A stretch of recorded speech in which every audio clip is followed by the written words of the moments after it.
So once Truman's gotten elected, one of his first things to do is he comes up with exactly what it all he wants to try to get accomplished. And so his policies become known as the Fair Deal. His Fair Deal had a number of components, one of which was trying to continue and slightly expand FDR's New Deal policies. Um, the Fair Deal included everything from promising full employment, which doesn't really happen, higher minimum wage, which does, national health insurance program, affordable housing, increased aid to farmers, and an expansion of welfare benefits. So he is basically trying to find ways to stabilize the economy as well as to make all the various groups of the country happy economically as much as he possibly could. Many of these reforms are going to be able to be pushed through during the next couple of years. So despite all of this stuff that was going on, between him having conflicts about his own ideas of race relationships, his relationships with unions, he was able to get some of the economy finally stabilized. So some major reforms did occur. Eisenhower, however, is going to overthrow most of that when he becomes president in 1952. He rejected the New Deal. He thought the government was getting to be way too big, and so he decided he was going to reform the government by cutting the government's size and its power. Basically by taking what was once a very strong, huge national government and creating it into a bureaucracy. So it's made up of a lot of little tiny components instead, all of which, hopefully, working in harmony with each other, and of course he's the head of this major bureaucracy. And some of this we already talked about, but he also is going to create various governmental departments and agencies, particularly the development of the Department of Health, Education, and Welfare. These are going to be groups that they specialize in those areas, and so they're going to be responsible for coming up with ideas of how things can be improved, as well as different tactics that he as president should take. He's going to increase spending on education, like we talked about, specifically education for math and science to make us more competitive in terms of developing armaments as protection against the Soviet Union. And he's also going to spend money increasing the federal debt. However, though that doesn't sound good, during his era, the economy does actually improve. Unemployment and inflation are going to decrease. More people who wanted jobs were able to find jobs. The middle class is going to finally create. For most of American history, we had two main classes of people, poor farmers and then the richer upper class.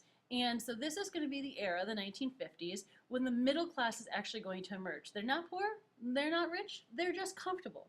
And this leads to this era of prosperity. There are masks and problems with it, but in general, you're going to have this time period where people had settled down and bought a bunch of stuff, right? So middle class, middle social class, prosperity is where things are economically good.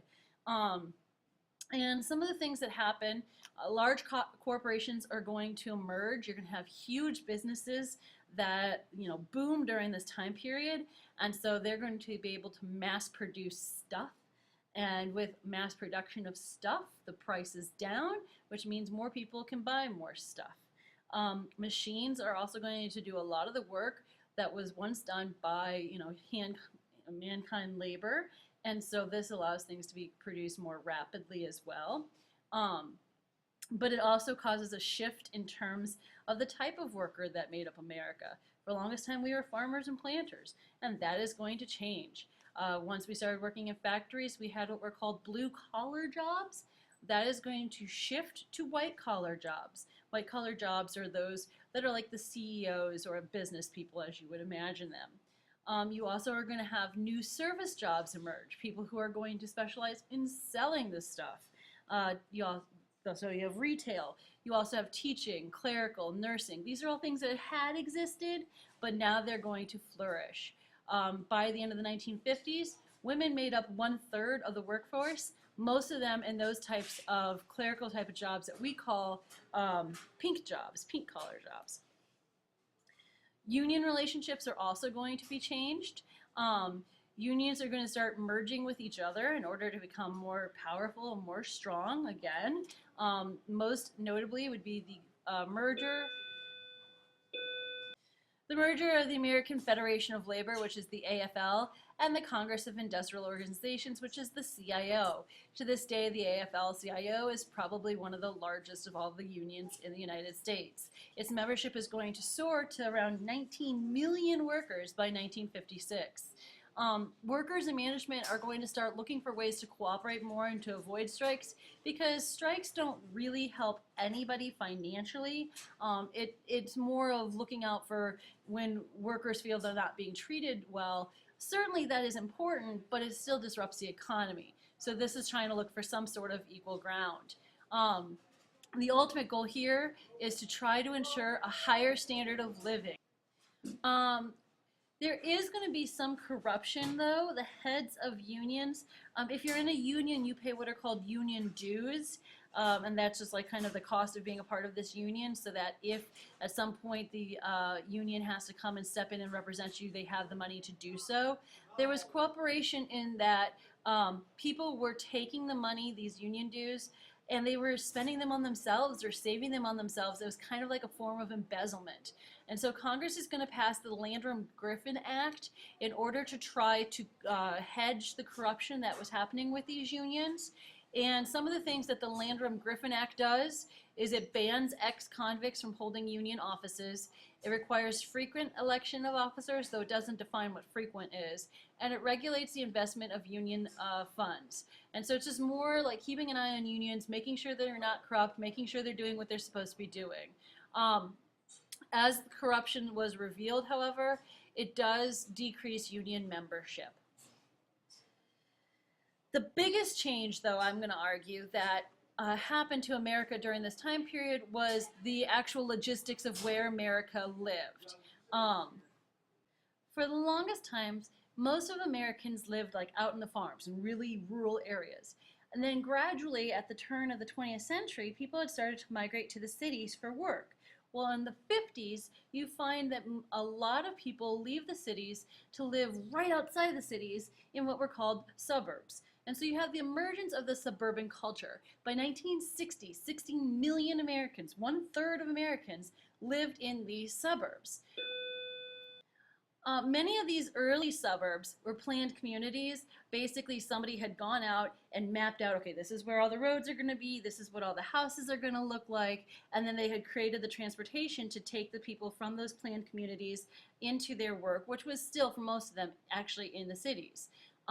Most of these planned communities were made by one developer, and so they created what were called cookie cutter houses, where these were houses that, I mean, think of taking a cookie cutter and rolling out a sheet of dough and you just stamp them out. They're all really the same.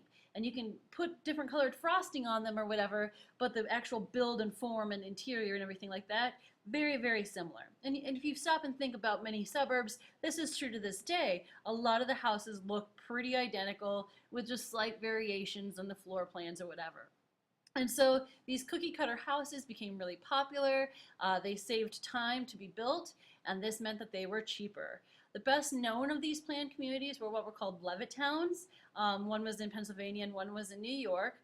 And they were called Levitt towns because they were created by what was known as the Levitt Company. And they specialized in making these cookie cutter houses that were cheap and affordable for anybody to have. This led to, on average, 1 million new suburban homes being built in the course of 10 years, which is a huge boom in terms of housing. And obviously this is just a computer-generated picture, but you get the idea. If you think of the Edward Scissorhands, for example, when he's driving through the suburb, every house was kind of the same, just a different shade of pastel. That's a cookie cutter house, and that's suburban culture. I mean, mommy is a suburb. And so to this day, I argue, most people really do live in suburbs. The problem with suburban culture, one of them is you need to have good transportation to get from your house to work, and the roads at this time were still kind of rough, and so Eisenhower is going to pass the Interstate Highway Act of 1956, which is going to create these a much more unified structure of network of roads that are easier to commute on. They're usually higher quality, although look at the potholes, you can argue that one.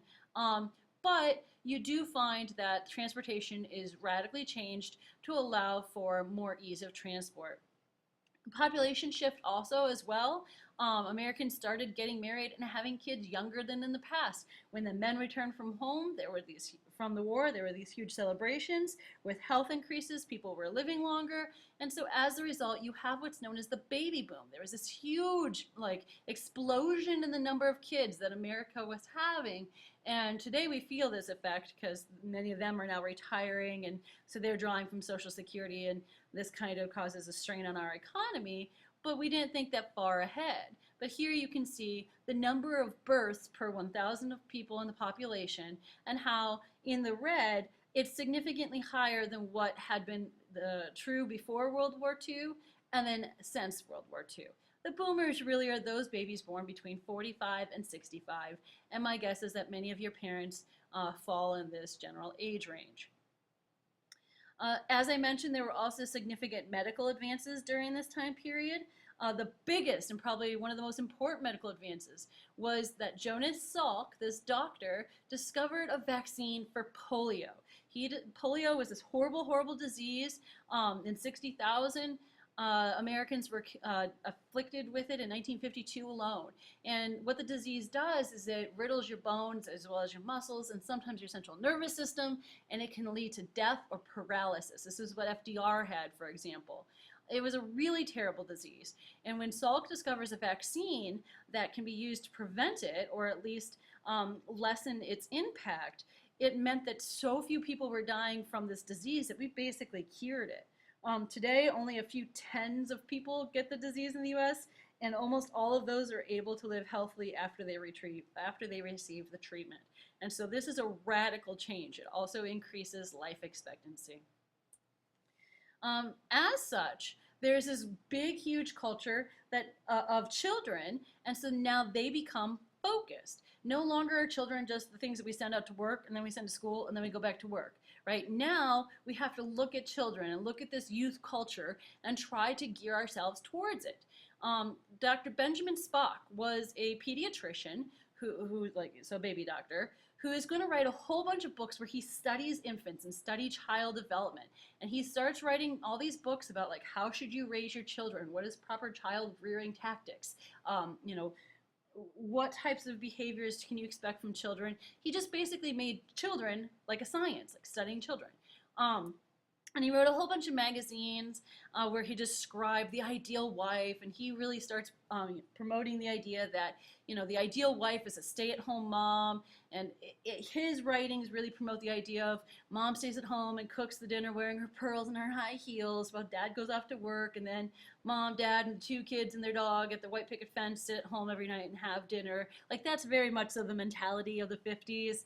And he would also promote women should have, they should want the best for their family, and so they should buy the best quality stuff for the family, because if you live in a community where every house looks the same, the only thing that you can show to differentiate yourself is your stuff. And so he's going to obviously promote consumerism, largely of these new household gadgets. But the thing is that as he's promoting people having more kids, in reality, in order to afford it, many families are going to rely on women at least having temporary part-time jobs in order to earn just a little extra money in order to afford taking care of the kids and to afford getting more stuff. But now, kids are also going to become the targets for advertising. Let's target them to be the purchasers or the people for whom things are purchased. And so that is radically going to change consumer culture as well.